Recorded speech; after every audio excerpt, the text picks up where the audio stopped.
उत्तर प्रदेश लोकसभा के उपचुनाव जो मैनपुरी में हो रही है, ऐसा लग रहा है कि वहां से बबुआ यानी कि अखिलेश यादव की स्थिति नाजुक बनी हुई है और मुलायम सिंह यादव को वहां से हारने का यानी कि मुलायम सिंह यादव की जो विरासत है उसे खोने का डर अखिलेश यादव और उनके पूरे कुनबे यानी कि पूरे मुलायम परिवार पर दिखाई पड़ने लगा है। नमस्कार, मैं संजीव सुमन, आप देख रहे हैं न्यूज़ 24/। जी हाँ, हम ऐसा इसलिए कह रहे हैं क्योंकि मैनपुरी के चुनावी की तारीख जैसे जैसे करीब आ रही है, ऐसा लग रहा है कि अखिलेश यादव अब पूरी तरह से फ्रस्ट्रेशन में चले गए। कहने का मतलब है कि वो पूरी तरह से घबराए हुए हैं कि क्या रिजल्ट होगा।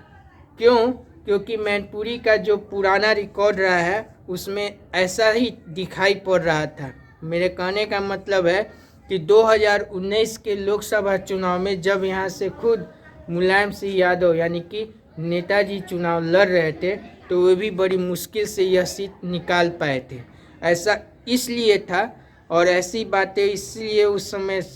कही जा रही थी क्योंकि मैनपुरी में भाजपा कोई भी बड़ा प्रत्याशी या कोई दमदार प्रत्याशी मुलायम सिंह यादव के विरुद्ध में नहीं उतारा था। यहाँ तक कि उस समय बिहार यानी माफ़ कीजिएगा उत्तर प्रदेश के वर्तमान मुख्यमंत्री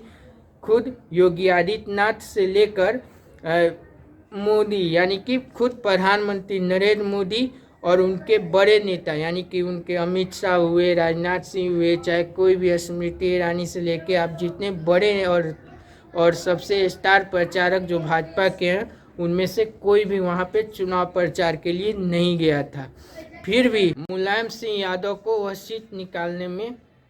बहुत मुश्किलों का सामना करना पड़ा था और वे बहुत कम मार्जिन से वो सीट निकाल पाए थे।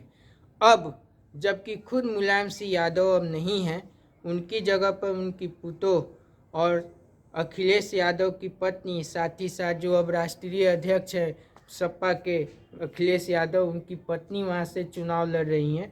तो उनके विरुद्ध में भाजपा इस बार राजकुमार साक्य को उतारा है, जो कभी सपा के सबसे बड़े और कद्दावर नेताओं में से एक शिवपाल यादव और मुलायम सिंह यादव के करीबी थे। और साथ ही साथ यह भी कहा जाता है कि वो मुलायम सिंह यादव के सबसे बड़े प्रशंसक और चेले भी कहलाते थे। तो राजकुमार साक्य वहां से उतरे हुए हैं और वे बहुत ही कड़ा मुकाबला डिम्पल यादव को दे रहे हैं, जिसके बाद ऐसा लग रहा है कि मैनपुरी की सीट अब निकाल पाना मुलायम परिवार और अखिलेश यादव कुनबे और साथ ही साथ सपा के लिए एक बड़ी टेढ़ी खीर हो गई है। आपकी जानकारी के लिए बता दें कि मुलायम सिंह यादव के पूरे खानदान मैनपुरी में डटे हुए हैं। अखिलेश यादव खुद वहां कैंप किए हुए हैं और वे कहीं नहीं जा पा रहे हैं, क्योंकि आपकी जानकारी के लिए अभी बता दें कि यूपी के 2 सीटों पे विधानसभा के भी उपचुनाव हो रहे हैं, एक रामपुर और दूसरा खगौल से खुद रालोसपा यानी कि रालोद यानी कि राष्ट्रीय लोक दल के राष्ट्रीय अध्यक्ष वहाँ पे संभाले हुए हैं और दूसरी तरफ रामपुर से सपा के कद्दावर नेता और मुस्लिम चेहरे आजम खान वहाँ पे डटे हुए हैं। लेकिन अखिलेश यादव मैनपुरी छोड़कर वहाँ चुनाव प्रचार के लिए नहीं जा पा रहे थे, लेकिन अभी 1-2 दिन पहले वो वहाँ गए थे, ऐसा देखा भी गया है। लेकिन मैनपुरी की सीट पर भाजपा जिस तरह से मुकाबला कर रही है, खुद वहाँ पे योगी आदित्यनाथ से लेकर उनके डिप्टी जो हैं अभी केशव प्रसाद मौर्य और ब्रजेश जी जो वहाँ के अभी 2 उप मुख्यमंत्री हैं, वे साथ ही साथ खुद बड़े बड़े नेता जिस तरीके से मैनपुरी में कैंप किए हैं, उससे तो ऐसा लग रहा है कि अखिलेश यादव के लिए वह सीट निकाल पाना बहुत ही मुश्किल दिखाई पड़ रहा है। अगर अखिलेश यादव मैनपुरी की सीट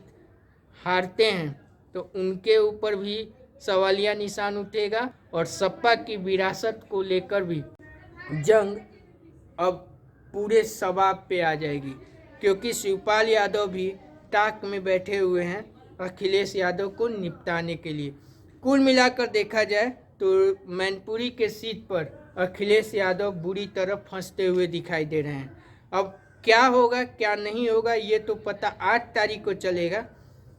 लेकिन उससे पहले ही अखिलेश यादव के लिए जो खबर मैनपुरी से छन छन कर निकल रही है और वहाँ की जो ग्राउंड रिपोर्ट आ रही है, उससे तो यही लग रहा है कि मैनपुरी सीट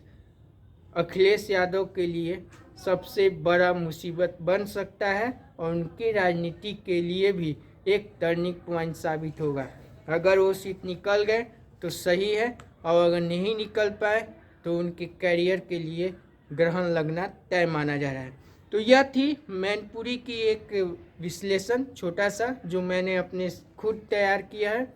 आगे अब वहाँ से क्या अपडेट आती है इस पर हमारी नज़र बनी हुई है। अगर मैनपुरी से कोई बड़ा अपडेट आता है तो मैं आपको अगले वीडियो में बताऊंगा। तब तक के लिए मुझे यानी संजीव सुमन को आज्ञा दीजिए। नमस्कार।